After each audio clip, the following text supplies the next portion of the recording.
This show is brought to you by Safety FM. The countdown has begun. Find out only on Safety FM. The following program is rated MALSV. It contains strong language, sexual situations, and violence. It is intended only for mature audiences. Finally, show with the balls to call it like it is. Rated R Safety Show on Safety FM. Countdown to audio torture. The Rated R Safety Show starts in 3, 2, 1. Let the eardrum pain begin. Forget the corporate bullshit. This is the Rated R Safety Show with your host, it doesn't matter who the host is. Well, hello and welcome to the all-new Rated R Safety Show. Today is December the 4th, which is Wednesday, day 338 of the year, and only 27 days left before it's all over with, ladies and gentlemen.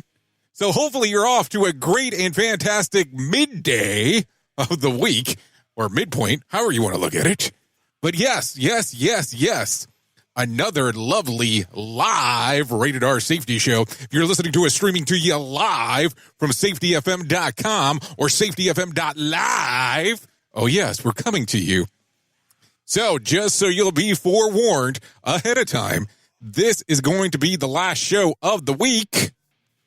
And what is the reasoning for me saying this? Is because after this, we're gone. And what do you mean we're gone? Going up to Canada. Have to go to Canada later this afternoon. So this is why you're getting an early edition of the Rated R Safety Show. So. I already had a lot of people contact me about the episode that we released earlier in the week about Internet Tough Guys. And I thought it was lovely. Lovely. And the reason that I say that I thought that it was lovely is because people contacted me because they were pissed off. Pissed off, I tell you. About me calling people out. Especially the people that have, we'll say, bitched out and said that they were going to come onto the show and then decided that they were not going to come onto the show because they didn't want to argue their point. Anyways, I thought it was kind of funny. I did. But that's just the world that I live in. What about the world that you live in? What did you think? Did you like it? Did you not like it? Hey, love it or hate it, baby. But I'm here for you. So if you don't like it when I do stuff like that, you can tell me. I'll alter some of the stuff that we talk about because I'm here for you. This is the show that was requested to come on to Safety FM for us to have a real life conversation about some of the shit shows that go on inside of the safety industry. Anyways, I'm seeing a lot of love out there in the safety world as of late. And what do I mean by that? I'm talking about people coming up the ranks here and sharing their stories about safety. And that's fantastic, okay? It's really fantastic that people are doing that.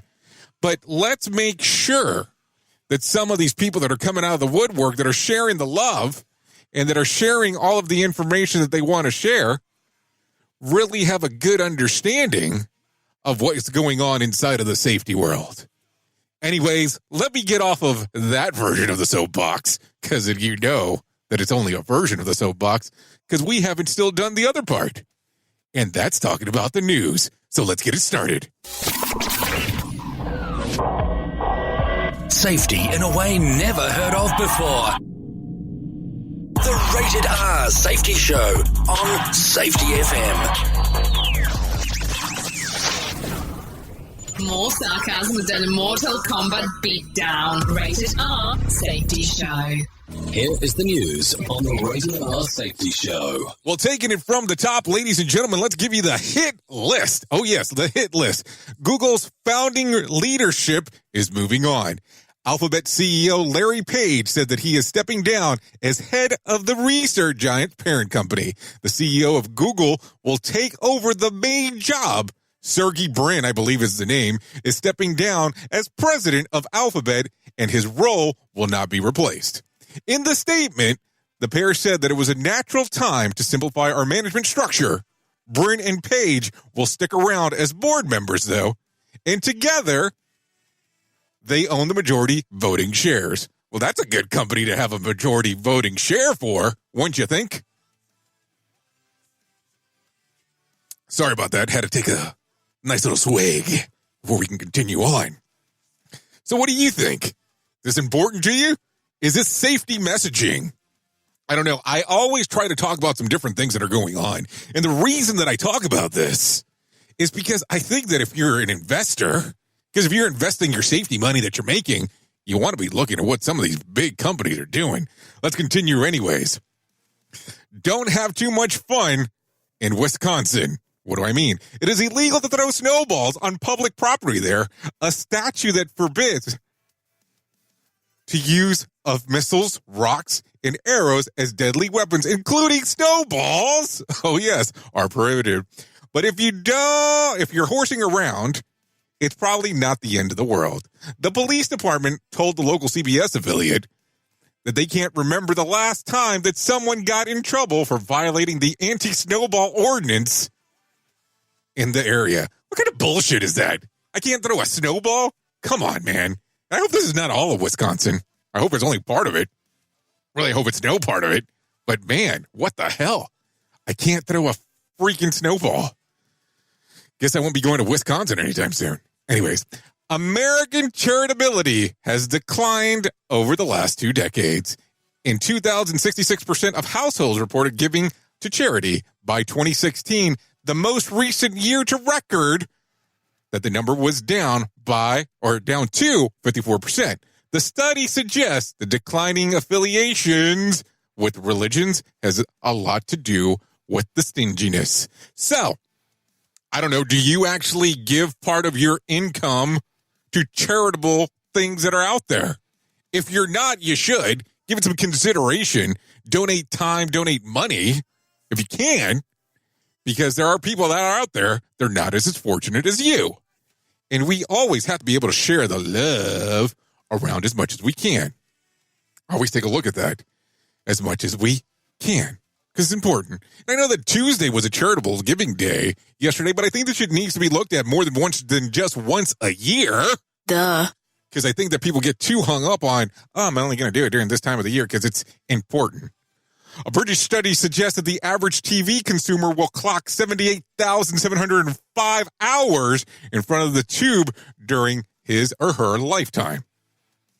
That's based on the average 3.5 hours a day, just over 1,200 hours a year. LG Electronics commissioned the study, which also found that people will watch 3,839 movies at home, 31,500 episodes of TV, 11,278 different TV series throughout their entire lifetime. Meanwhile, they tend to buy new TVs, give once or twice every 6 years. The average household has 2 sets. Well, shit, I can tell you inside of my household, I'm thinking about it right now, I think we have like 5 or 6. I don't know what the hell's wrong with us. Anyways, and there's not even that many people inside of this joint. But that's a whole other story. What do you think? What do you think? What do you think? What do you think? How many TVs do you have in your home? And how many hours do you spend a week watching TV? That's a lot of time sitting in front of the boob tube. I think you can do something else for that kind of programming. I mean, not programming. Sorry. Not what I meant. Not what I meant. I mean, you really could do something better with your time besides sitting in front of the TV. Unless that's something you like doing. That's up to you, of course. Let's continue. On June the 5th, a winning lottery ticket worth $14.6 million was sold in Arizona. But no one has claimed it. And on Monday, the 180-day waiting period ended and the ticket expired. So the money goes to the state-funded organization that advocates for abuse and neglect of children in court, among other notable suits. A CNN report says that there is $2.89 billion in unclaimed lottery prizes between July 2016 and June 2017. Worse, 167 prizes worth $1 million or more went on claim in the fiscal year of 2017. The worst offender in history, a total of $77 million jackpot sold in Georgia in 2011, and it was never picked up. Well. What do you think? Is that crazy or what, my friends? I look at it and go, holy guacamole, because that's a lot of money to lose by not actually making the claim. Anyways, let's continue. In September, India's space program failed to softly put its Vikram lander on the moon. Now, after carefully studying photographs taken by the NASA Lunar Reconciliation, whoa, I can't even say that. Wow, we won't even try to butcher that. But the actual satellite, the lunar satellite that takes pictures of what's actually going on, an amateur analyst has identified the crash site. It impacted about 750 meters northwest of an intended site. So that could get kind of strange, kind of creepy on what they can do going forward. Vitamin K could be the key of maintaining cognitive function, heart health, and mobility, the USDA reports, but men notoriously don't get enough of it. Today, I'm going to learn how to speak, apparently. That's 2 news stories that I botched back to back. That's what happens when you're in a live scenario, ladies and gentlemen, live. They say that the cup a day of dark vegetable is a good way to get the amount you need. Things like collard greens, kale, broccoli, spinach, and green beans. Wow. I have to tell you, I'd rather take a drink of some kind of vitamin juice, or vegetable juice in this case, instead of actually having to eat that shit. But that's just me. I'm not a vegetable lover. I have tried to do the vegan thing a couple of times, and it just has not worked out in my wheelhouse. Anyways, Samoa is battling measles outbreak, forcing the government to shut its administrative offices last week. So far, 53 have died. More than 3,700 cases have been recorded. Schools have been shut down since November 17th, and children have been banned from any public gathering, whether infected or not. Holy crap, dude. Could you imagine all of a sudden being on lockdown because of a measles outbreak? We had something like that go on in the U.S. I'm not even sure what would happen. It's quite crazy. Anyways, what's going on in your neck of the woods? Anything crazy going on with your safety standpoints as of late? Because I have to tell you, I've been seeing some crazy stuff online, but I'm not sure if we have enough time today to have that discussion. Maybe that's something for you to think about. You can always contact us, okay? If you go to Rated R Safety Show, that's Rated R Safety Show. You can give us some information. If you want to rant, you're always more than welcome on coming on to rant. I always tell people that, but I'm not going to read your rant. If you want to rant you personally, that's perfectly fine. Also, we've done some changes, and we're now available at ratedarsafety.com. That's ratedarsafety.com, and that will give you the direct stream for the podcast. Anyways, before we continue on, let me give you the days of the year that you can celebrate today. So, let's take it from the top. Extraordinary Work Team Recognition Day. International Cheetah Day. National Package Protection Day. National Sock Day. National Cookie Day. National Dice Day. Santa's List Day. Wear Brown Shoes Day. Rockefeller Center Christmas Tree Lighting Day. That's really a day. I thought it was just an event. Special Kids Day. And Wildlife Conservation Day. And last but not least, Women's Wednesday. I don't even know what that is. What is Women's Wednesday? I remember there was a show that used to have something else that was on Wednesday. It was like WOW. That's an Opie Anthony reference, just in case you're familiar with that show. Anyways, it's been my pleasure being able to come to you and have this conversation today. Like I said, this will be the last episode for the week. Okay, so last episode for the week. Like I said, I will be heading up to Canada here right after the show. If you see me, hey, stop. Let's have a chat. Let's talk about some safety things going on. Because, you never know when you might have that time to have those conversations. And I swear that I talk to people when I'm out and about, and I have some of the best conversations because of the input that they're giving me in regards of what's going on inside of the safety world. And I really love and enjoy having those conversations. Anyways, I know who you are. You know who I am. Love you. Mean it. Bye. Duh. The countdown has begun. Find out only on Safety FM. The views and opinions expressed on this podcast are those of the host and its guest and do not necessarily reflect the official policy or position of the company. Examples of analysis discussed within this podcast are only examples. They should not be utilized in the real world as the only solution available, as they are based only on very limited and dated open source information. Assumptions made within this analysis are not reflective of the position of the company. No part of this podcast may be reproduced, stored in a retrieval system, or transmitted in any form or by any means, mechanical, electronic, recording, or otherwise, without prior written permission of the creator of the podcast, Jay Allen.